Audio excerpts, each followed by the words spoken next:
Okay, good evening. We're back with Exodus chapter 38, burnt building the altar of burnt offering. The altar of burnt animal sacrifices also was constructed of acacia wood. It was 7.5 feet square at the top and 4.5 feet high. There were 4 horns, one at each of the 4 corners, all of one piece with the rest. This altar was overlaid with bronze.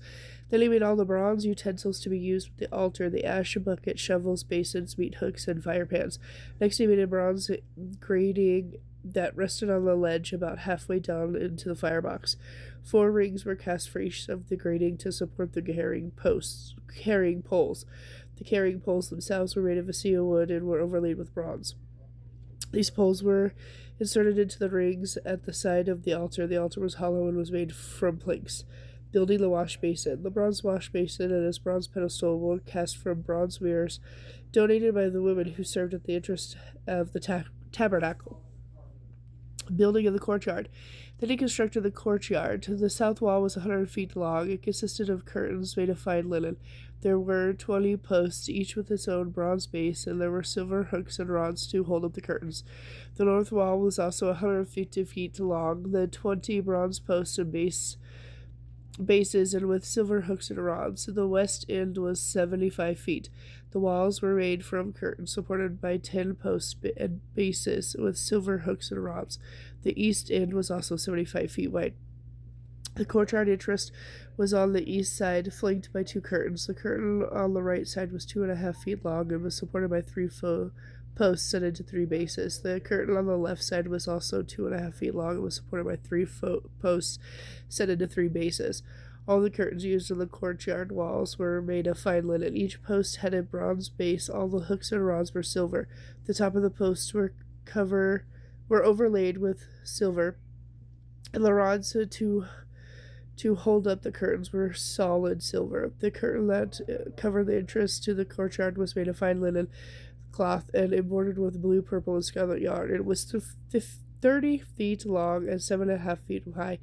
Just like the curtains of the courtyard walls, it was supported by 4 posts set into 4 bronze bases. The tops of the posts were overlaid with silver, and the hooks and rods were also made of silver. All the tent pegs used in the tabernacle and courtyard were made of bronze. Inventory of materials. Oh my goodness. Here is the inventory of materials used in the building of the tabernacle of the covenant. Moses directed the Levites to compile the figures, and Ithamar, son of Aaron, the priest, served as recorder. Bezalel, son of Uri, godson of Hur, the tribe of Judea, was in charge of the whole project, just as the Lord had commanded Moses. He was assisted by Oelab, son of Ashamach, of the tribe of Dan, a craftsman expert at engraving, designing, and embroidering blue, purple, scarlet yarn on fine linen cloth. The people brought gifts of gold, totaling about 2,200 pounds, all of which was used throughout the tabernacle. The amount of silver that was given was about 7,545 pounds. It came from the tax of 1/5 of an ounce of silver collected from each of these registered in the census. This included all the men who were 20 years old or older, 603,550 in all.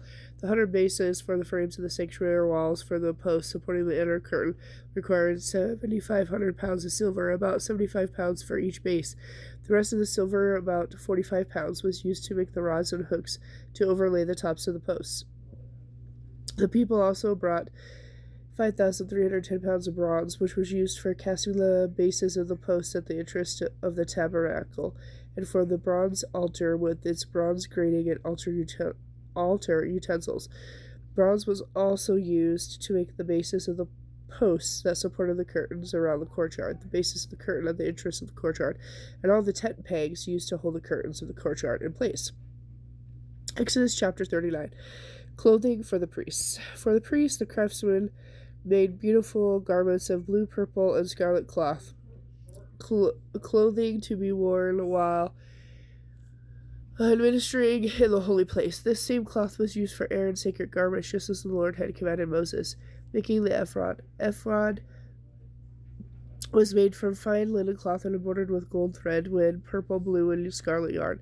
A skilled craftsman made gold thread by beating gold into thin sheets, cutting it into fine strips, and then embroidered it into the linen with the blue, purple, and scarlet yarn. They made 2 shoulder pieces from the ephod, which were attached to its corners so it could be tied down. They also made an elaborate woven sash of the same materials, fine linen cloth, a blue, purple, and scarlet yarn, and a gold thread, just as the Lord had commanded Moses.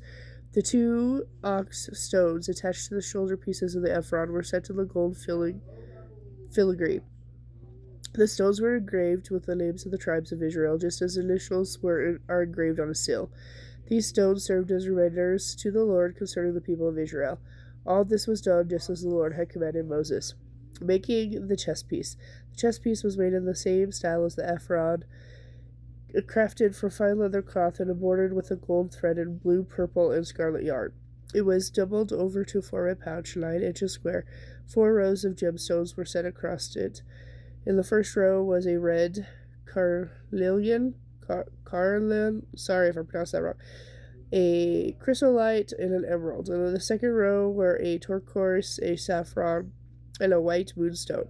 The third row was a jacinth, and a agate, and an amethyst. In the fourth row was a beryl, an onyx, and a jasper. Each of these gemstones were set in gold. The stones were engraved like a seal, each with the name of one of the 12 tribes of Israel. To attach the chest piece to the ephod, they made braided cords of pure gold. They also made 2 gold rings, attached them to the tops of the corners of the chest piece. These 2 gold cords were put through the gold rings on the chest piece, and the ends of the cords were tied to the gold settings on the shoulder pieces of the ephod. 2 more gold rings were attached to the lower inside corners of the chest piece next to the ephod. Then 2 gold rings were attached to the ephod near the sash. Blue cords were used to attach the bottom rings of the chest piece to the rings of the ephod. In this way, the chest piece was held securely to the ephod above the beautiful sash. All this was done just as the Lord had commanded Moses. Additional clothing for the priest. The robe of the ephod was woven entirely of blue yarn, with an opening for Aaron's head in the middle of it. The edge of this opening was reinforced with a woven collar, so it would not tear. Pomegranates were arranged at the bottom edge of the robe. They were finely crafted of blue, purple, and scarlet yarn. Bells of the pure gold were placed between the pomegranates along the hem of the robe, with bells and pomegranates alternating all around the hem. The robe was to be worn when Aaron administered to the Lord, just as the Lord had commanded Moses. The tunics were then made for Aaron and his sons from fine linen cloth. The turban, the headdresses, and the underclothes were all made of this fine linen. The sashes were made of fine linen cloth and embroidered with blue, purple, and scarlet yarn, just as the Lord had commanded Moses. Finally, they made the sacred medallion of pure gold to be worn on the front of the turban. Using the techniques of an engraver, they inscribed it with these words, "Set apart as holy to the Lord." This medallion was tied to the turban with a blue cord, just as the Lord had commanded to Moses. Okay, with that, I'll stop there and do a part 2 of Exodus 39.